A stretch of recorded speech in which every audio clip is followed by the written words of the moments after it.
My name is Evelyn Carter. I'm 29 years old, and until one Friday night, I believed I understood the quiet rules of my own relationship. Not the loud ones people argue about, not cheating accusations or screaming matches. The quiet rules. Who walks a step ahead on the sidewalk? Who reaches for whose hand without thinking?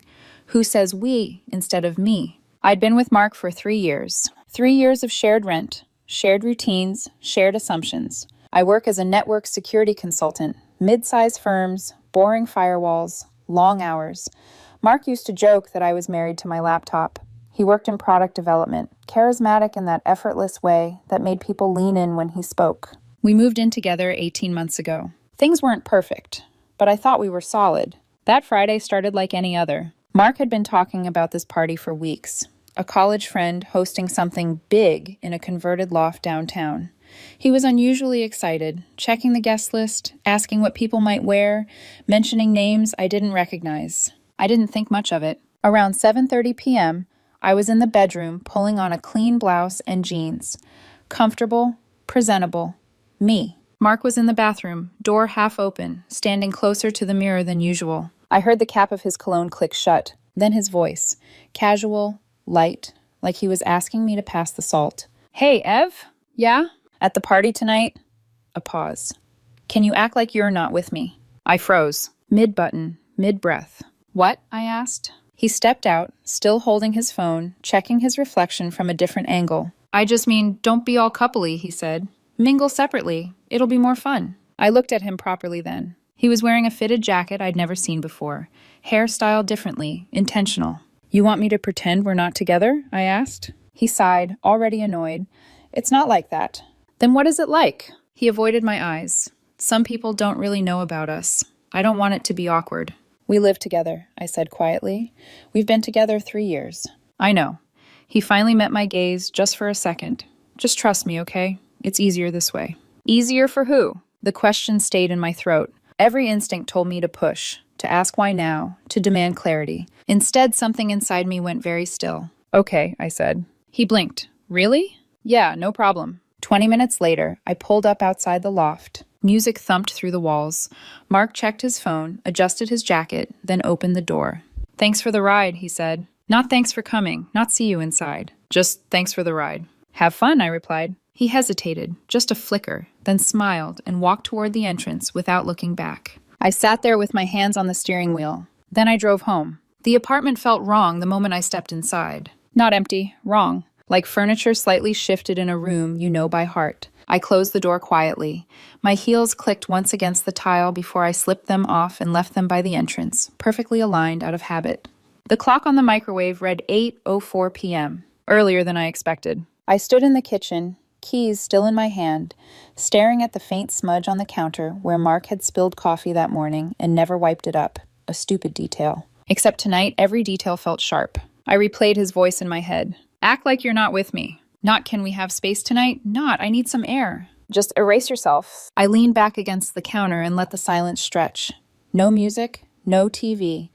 Just the low hum of the refrigerator and my own breathing. I wasn't angry. That surprised me. I'd always thought betrayal would feel explosive, hot, loud. This felt clarifying. I walked into the bedroom and opened the closet. Mark's side was cluttered, jackets overlapping, shoes kicked under the rack. My side was neat, folded with intention. I reached for the duffel bag tucked on the top shelf, the old one, navy blue. Still had a frayed zipper from a work trip years ago. I paused with it in my hands. I'm not an impulsive person. I assess risks for a living. I look for vulnerabilities before systems collapse. I don't act on feelings. I trace patterns. And suddenly the pattern was obvious. The way Mark had started stepping ahead of me when we walked. How he'd stopped tagging me in photos. How his answers had grown vague, rehearsed. How he'd been dressing not better, but differently, as if for an audience I wasn't part of. This wasn't about one party. This was an audition, and I wasn't supposed to be seen. I laid the duffel bags on the bed and started packing. Methodical, efficient. Clothes first, work essentials, toiletries, laptop, documents, charger. I didn't take the framed photos, didn't touch the bookshelf. The couch wasn't mine. Neither was the TV. I wasn't erasing myself from the apartment. I was extracting myself. An hour passed without drama. No shaking hands, no tears. When I finished, the room looked exactly the same, except for the empty half of the closet. I tore a page from a notebook and wrote slowly, carefully. You wanted me to act like we weren't together. Now you don't have to act. Take care of yourself. I placed the note on the kitchen counter, right next to the coffee smudge. By 10:15, I was in a hotel room near the airport. Neutral walls, clean sheets, no history. I texted my friend Connor. I might need your couch soon. He replied almost instantly. What happened? Call me. I didn't. I sat on the edge of the bed and watched my phone battery drop. No messages from Mark. No missed calls. At 1:12 a.m., my phone buzzed. Unknown number. I answered. Hello? A woman's voice. Anxious. A little unsteady. Is this Evelyn? Yes. This is Sophie, Mark's friend. I'm at the party. My stomach tightened. Is he okay? He's fine, but you need to know what happened. I sat down. What happened? There was a breath on the other end. Then words tumbled out. Fast. Guilty. There's this woman here. Claire. Startup founder. Rich. Confident. Mark's been talking to her for months, apparently. I didn't know, I swear. I closed my eyes. He invited her tonight, Sophie continued. They were very close, and then he started bragging. Bragging. He told people he had an arrangement, that you were something he needed to cut loose. Dead weight, his words. The room felt very quiet. People asked where you were, Sophie said. Mark laughed and said, What girlfriend? I didn't speak. He tried to say you were just a roommate when things got awkward, but people know you live together. Claire looked uncomfortable. Where is he now? I asked. He's pacing. She locked herself in the bathroom. I thought you deserved to know. I thanked her and ended the call. I looked at my phone. Still nothing from Mark. I turned it off and lay down. For the first time all night, my chest ached. Not from loss, from relief. I woke up to my phone vibrating itself off the nightstand. Once, twice, again. For a split second, I didn't know where I was. The ceiling was unfamiliar. The air smelled like hotel detergent instead of Mark's cologne and burnt coffee. Then memory settled in, heavy, unmistakable. I reached for my phone. 18 missed calls, 34 messages. All from Mark. The first one came in at 1:41 a.m. Where are you? Then, this isn't funny, Evelyn. Answer your phone.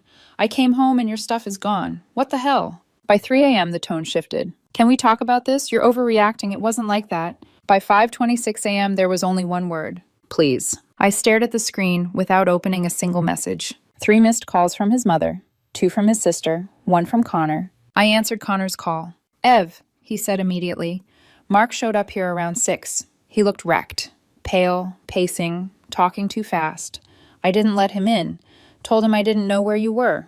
Want me to keep it that way? Yes, I said. My voice sounded steadier than I felt. Thank you. You okay? I looked around the room. White walls. No shared history. I'm getting there. After we hung up, I blocked Mark's number. Instagram, Facebook, every possible door. I wasn't doing it to punish him. I was doing it because I knew myself well enough to know that if I let him speak, he would blur the clarity I'd fought to hold on to.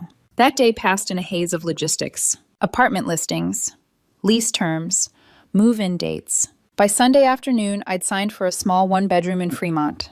Too expensive. Too soon. Available immediately. I moved in that evening with my duffel bag and an air mattress Connor insisted I borrow. The place echoed when I walked. No pictures, no couch, just potential. Monday morning, I went to work. My boss glanced at me once and said, You look tired. I am, I replied, which was true, just not in the way he thought. I buried myself in work, firewalls, threat models, systems that responded logically when you applied pressure. That evening, my phone rang again. Unknown number. I hesitated, then answered. Evelyn, Sophie said softly, I know you probably don't want to hear from anyone right now, but I thought you should know. Go ahead. Mark's been telling people you left because you were controlling, that you got jealous and freaked out. I laughed. It surprised both of us. That's not landing the way he thinks, she continued. Too many people saw how he acted Friday night. And Claire? She stopped responding to him completely. I closed my eyes. Good. There's more, Sophie said. He's been posting vague stuff online about toxic relationships, about being free. Just be aware. I deleted social media, I said, but thanks for telling me. You're handling this really well, she said quietly. Am I? After we hung up, I sat on the floor of my empty apartment and finally let it hit me. Not the betrayal, the humiliation. The realization that I'd been slowly edited out of my own relationship long before Friday night. I ordered pizza, ate it straight from the box. Then I watched old sitcoms until my brain shut off. 3 weeks later, Connor invited me to a barbecue. I almost said no. You need to get out, he insisted. Meet people. Also, Sarah's bringing a coworker. He's cool. No pressure. The coworker's name was Ethan. Graphic designer. Dry humor. Easy smile. We talked about nothing that mattered. Bad movies, overhyped restaurants, whether cereal counted as dinner.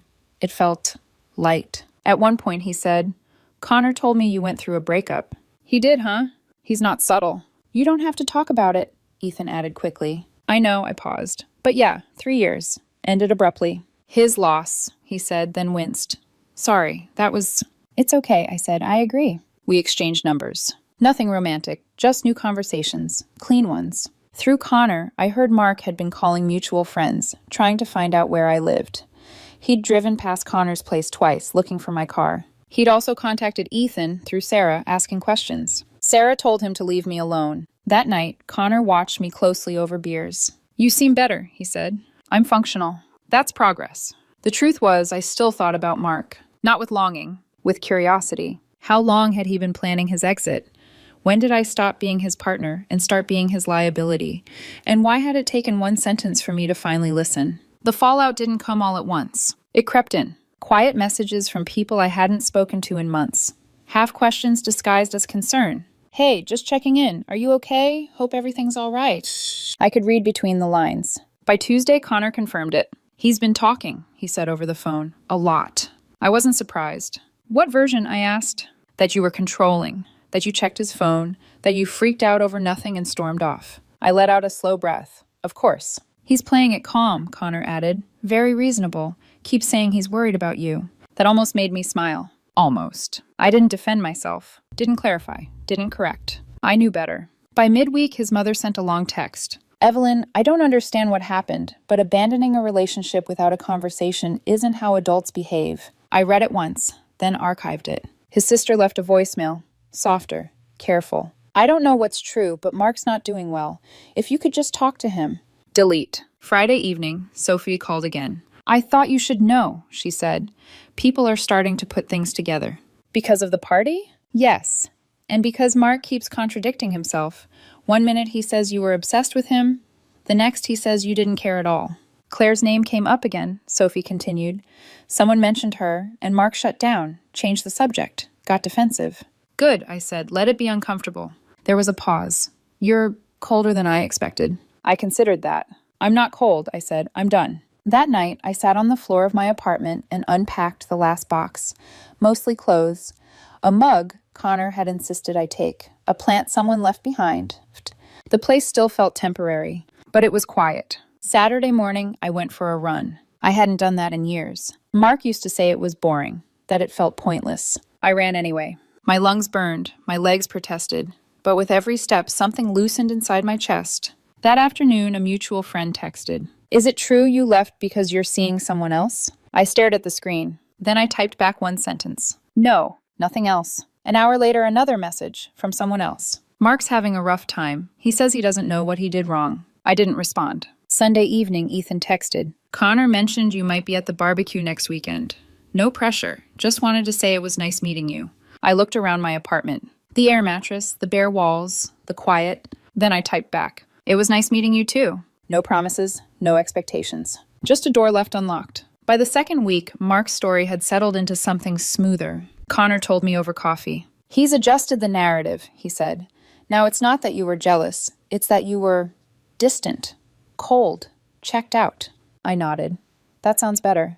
It does, Connor agreed, which is the problem. He's telling people he felt lonely, Connor continued. That you were emotionally absent. That he tried to talk to you, but you shut down. I almost laughed. Almost. Because there was a version of that story that sounded true if you didn't know the context. He keeps saying he doesn't understand how things fell apart so fast, Connor added. They didn't, I said. They just stopped being hidden. Sophie confirmed it a few days later. He's telling people you're very independent, she said carefully. That you don't need anyone. That he felt like he was always trying to catch up to you. That must be hard for him, I replied. She hesitated. You're not upset? I am, I said honestly, just not surprised. What Mark didn't understand was that I wasn't trying to win the narrative. I was letting it collapse under its own weight, because the people who mattered had seen him at the party, had seen how quickly he denied my existence, how easily he replaced me in conversation, how eagerly he tried to impress someone else. By Thursday, Claire's name stopped coming up, Sophie told me quietly. She blocked him, she said. No explanation, just gone. How's he taking it? I asked. Sophie exhaled. Not well. He keeps saying he doesn't understand what he did wrong. I didn't respond. That night I ran again. Longer this time. Later, as I stretched on the living room floor, my phone buzzed. Unknown number. I didn't answer. A minute later, a text came through. Ev, please, just hear me out. No apology, no accountability. Just a request for access. I deleted it without responding. That weekend, Connor's barbecue came around. I showed up late, stayed near the edge. Ethan was there. He smiled when he saw me. Didn't rush over. Didn't make it a moment. Later, we ended up talking by the grill. You look lighter, he said after a while. Do I? Yeah, he said, like someone who stopped carrying something heavy without realizing how heavy it was. I considered that. Maybe, I said. Across the yard, Connor caught my eye and raised his eyebrows in silent question. I shook my head slightly. Not yet. I wasn't rushing toward anything. Something shifted after the barbecue. Not dramatically, just space. Ethan didn't text right away. Neither did I. And I noticed that the absence of constant checking didn't spike my anxiety. A few days later, he sent a simple message. I found a coffee place near Fremont that doesn't burn their espresso, if you ever want to test that theory. I stared at the screen longer than necessary. Then I replied, I'm willing to risk it. We met on a Wednesday evening. Nothing dressed up, no expectations. I wore a sweater I liked because I liked it. He showed up 5 minutes early and didn't comment on it like it was a personality trait. We talked. About work, about cities we'd almost moved to, about the strange grief of giving up routines more than people. He didn't ask about Mark. I appreciated that more than he probably knew. At one point, I said, I'm not in a great place for anything complicated. He nodded. I'm not in a great place for anything performative. That made me laugh. We didn't label it a date. It felt like oxygen. Meanwhile, Mark's presence hovered at the edges of my life like static. Through Connor, I heard he'd started calling people late at night. Did she say anything about me? Do you think she's seeing someone? Was she always this cold, or is it just me? Connor shut it down every time. He's spiraling, Connor told me one evening, but not in a self-reflective way. I know, I said. He keeps saying if you'd just talk to him, things would make sense again. I thought about that. I don't owe him clarity, I said. He had it.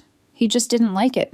That weekend, I unpacked more boxes, bought a real bed, a lamp I didn't have to compromise on, plates that didn't come from a mismatched set his sister gave us. Saturday morning, my phone rang. Unknown number. I almost ignored it. Almost. Evelyn, a woman's voice said. Firm, familiar. It was his sister. I won't take much of your time, she said. I just needed to tell you something. I leaned against the kitchen counter. Okay. He told our parents you left because you met someone else, she continued, that you'd been emotionally distant for months and finally found an excuse. I closed my eyes. I don't believe him, she added quickly. I've watched him rewrite reality since we were kids. That landed harder than she probably intended. I just wanted you to know, she said. Whatever you decide to do, or not do, I see it. Thank you, I said, and meant it. Before hanging up, she added, he thought that party was going to change his life. I pictured it. The outfit, the confidence, the calculated detachment. And now, I asked? And now he doesn't know how to explain why it didn't. That night, I went for another run. Longer, faster. I wasn't running away from anything. I was running back into myself. When I got home, there was a message from Ethan. No pressure, but I'm seeing a documentary tomorrow night. If you want company without conversation, I'm your guy. I smiled. That actually sounds perfect, I replied. I set my phone down and looked around my apartment. It still wasn't finished, but neither was I. And for the first time in a long time, that didn't feel like a flaw. It felt like possibility. The call from Mark's sister stayed with me longer than I expected. Not because of what she said, but because of what she didn't try to do. She didn't ask me to forgive him. Didn't ask me to explain myself, didn't ask me to come back. She simply acknowledged reality. A few days later, Connor invited me over for dinner. Nothing fancy, takeout, mismatched plates, the kind of evening that didn't require emotional armor. Halfway through, he leaned back in his chair and said, I probably shouldn't tell you this. You're going to anyway, I replied. He smiled. Yeah, Mark can't afford the apartment anymore. I didn't react. He tried to convince the landlord to renegotiate, said you'd be back soon. That it was just a misunderstanding. And, I asked. And the landlord asked for proof. I exhaled slowly. He's been borrowing money, Connor continued. from his parents, from friends. He hasn't said it out loud, but I think he assumed you'd cave before it got this far. That part hurt more than I expected. Not because I felt guilty, but because it confirmed something I'd been circling for weeks. He hadn't believed I would leave. Not really. To Mark, my presence had always felt guaranteed, stable, predictable. Something he could step away from and return to at will. Later that night, Sophie texted me. "I don't want to gossip," she wrote, "but I think you deserve to know." I waited. He tried to reach Claire again, sent a long message, apologized, took responsibility for misrepresenting things. I imagined him typing it, careful phrasing, selective honesty. She didn't respond, Sophie added, but her assistant did, told him not to contact her again. I stared at the screen. No triumph, no satisfaction. Just a quiet sense of inevitability. The following weekend, I ran into someone from Mark's extended friend group at the grocery store. We exchanged polite hellos. As we parted, she hesitated. "I was at the party," she said. I nodded. "I know." She winced. "I'm sorry, for what it's worth. No one thought that was okay." "Thank you," I said. And I meant it. By Sunday evening, I felt settled. Not healed, not resolved, but grounded. Ethan came over with takeout and a bottle of sparkling water. We ate on the floor because my couch hadn't arrived yet. At one point, he asked gently, "Are you okay if I ask something?" "Yes." "Do you miss him?" I considered the question carefully. "I miss who I thought he was," I said, "but I don't miss being with him." He nodded. No follow-up, no analysis. That mattered. Later, after he left, I checked my mail. Among the usual envelopes was one I didn't recognize. The handwriting was familiar. Mark's. I stood there for a long moment, holding it. Then I set it on the counter, unopened. Some truths arrive late. Some apologies arrive after the damage has already been done. Whatever was inside that envelope, it wasn't going to change what I'd already chosen. I didn't open it right away. I moved it once, from the counter to the desk. Then again, from the desk to a drawer. Each time I told myself I'd read it later. Days passed. The letter stayed. It wasn't avoidance. It was restraint. Because once you open something like that, you can't put the words back where they came from. On Thursday night, after a long run and a quiet dinner, I finally sat at the desk and pulled the drawer open. The envelope was thin, 1 page, maybe 2. I recognized his handwriting immediately. Tight. Controlled. I opened it. "Evelyn, I don't know how to start this without sounding defensive, so I'll just say it plainly. I'm sorry." I paused there. Not because the words surprised me, but because it didn't. I made a series of selfish decisions. I told myself they didn't matter because nothing had technically happened yet. I see now how dishonest that was. Claire made me feel exciting, chosen, valued in a way I didn't realize I was missing. I convinced myself that meant something important. There it was. Not love, not connection. Validation. I know I hurt you. I know I embarrassed you. I don't expect forgiveness. I just needed you to know that I see it now. I read the letter twice. Then once more, slower. He didn't ask me to come back, didn't promise change, didn't beg. It was contained. I folded the letter carefully and placed it back in the envelope. Then I put it in the drawer again. Not because I was undecided, but because I didn't need to respond. That weekend, Connor asked me over for drinks. "Do you feel like you got closure?" he asked, casual but curious. I thought about the letter, the party, the silence that followed. "I don't think I need it," I said. He nodded slowly. "That's probably healthier." Sunday morning, I woke up early and went for a run before the city fully stirred. The air was cold, clear. I ran past places Mark and I used to go together. Cafes, corners, familiar turns. None of them reached for me anymore. When I got back, my phone buzzed. A message from Ethan. "I'm making pancakes. No expectations, no pressure. Just thought I'd ask." I smiled. "I'll bring coffee," I replied. As I got dressed, I caught my reflection in the mirror. I looked calm. Not guarded, not braced for impact. Just present. The strange thing was, I wasn't angry anymore. That first night, driving home alone after dropping him off at that party, something had shifted inside me. Not rage, not heartbreak. Clarity, a quiet certainty that I deserved better than someone who needed to hide me in order to feel important. That certainty had stayed, and it wasn't going anywhere. Connor mentioned closure again one evening while we were assembling my couch. The instructions were confusing. The screws didn't line up. "Do you think you'll ever talk to him?" he asked, not looking up. I tightened a bolt. "I already did." "When?" Every time I didn't respond. He glanced at me, then nodded. "Fair." What people rarely admit is that forgiveness and access aren't the same thing. You can let go of anger without reopening a door. I understood Mark now. He wasn't evil. He wasn't a villain. He was a man who wanted options.